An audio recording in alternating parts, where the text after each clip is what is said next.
The 2026 midterms are less than a year away, and it's already that time to start analyzing and seeing how things are looking as we get closer and closer to November 2026, and seeing how the second midterm under Donald Trump commences.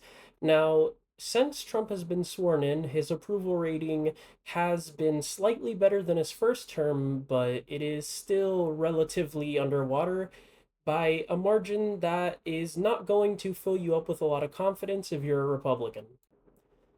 Overall, this definitely is not a good indicator for Republicans heading into next year, and it is 100% a huge sign of hope for Democrats who really had a rough 2024, and for a large part of this year until the 2025 special elections came around, were struggling to find any electoral success or any signs of life again. And now it seems that they are starting to pick up a bit of steam, especially as Trump continues to become more and more unpopular. And this is mostly due to the economy and foreign policy, among other scandals like the Epstein files and a lot of other things that are not going to look well for any president's polling. However, this isn't the top reason that kind of piqued my interest in discussing the 2026 midterms. There's also another factor, which is, well, a recent poll by Marist came out and it showed Democrats at 55% and Republicans at 41%. This is a D plus 14 poll. And here's the thing, one poll is not something to start, writing notes about. And I personally don't think you should make definitive conclusions off of it, especially 1 year to go.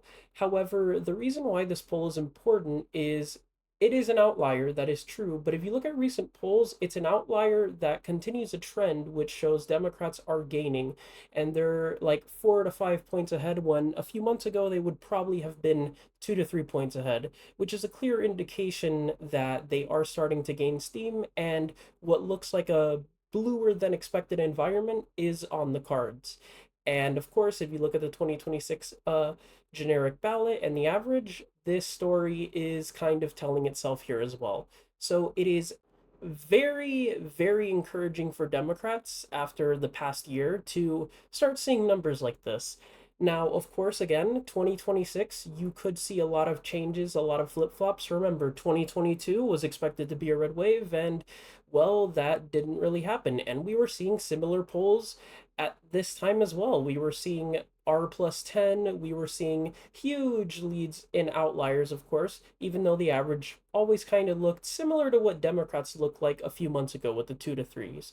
So, right now, I think it's going to be very hard to see Republicans having a gain as things stand, and even going in the next year. Historically, the party in power loses a lot of ground. So, my current expectation as things stand, if you look at the House, it kind of just is a no-brainer that Democrats are going to flip it. They only need a few seats.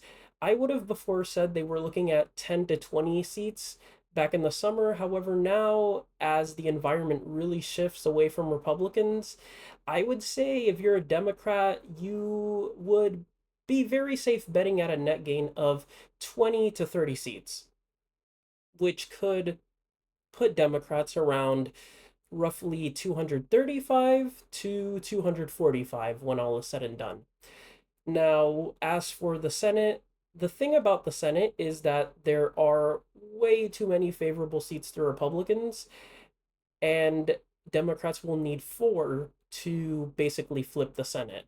And the thing about that is there's just not that many seats where Democrats could see hope. So, because of that, I do expect the Senate is still going to be red, and it would be like it is going to be very hard to see the Senate not come out of next year red. Right now, I think John Ossoff is probably going to get reelected, which will save him in Georgia, and that will keep that seat blue. However, North Carolina has the popular governor Roy Cooper running for reelection. As things stand right now, I would say Roy Cooper is a favorite. However, again, North Carolina has a long history of being stubbornly Republican, so I'm only going to say I am tilting that in his favor. And when it comes to Ohio, the former senator who lost his race, Sherrod Brown, is trying to get back to the Senate and he's running again.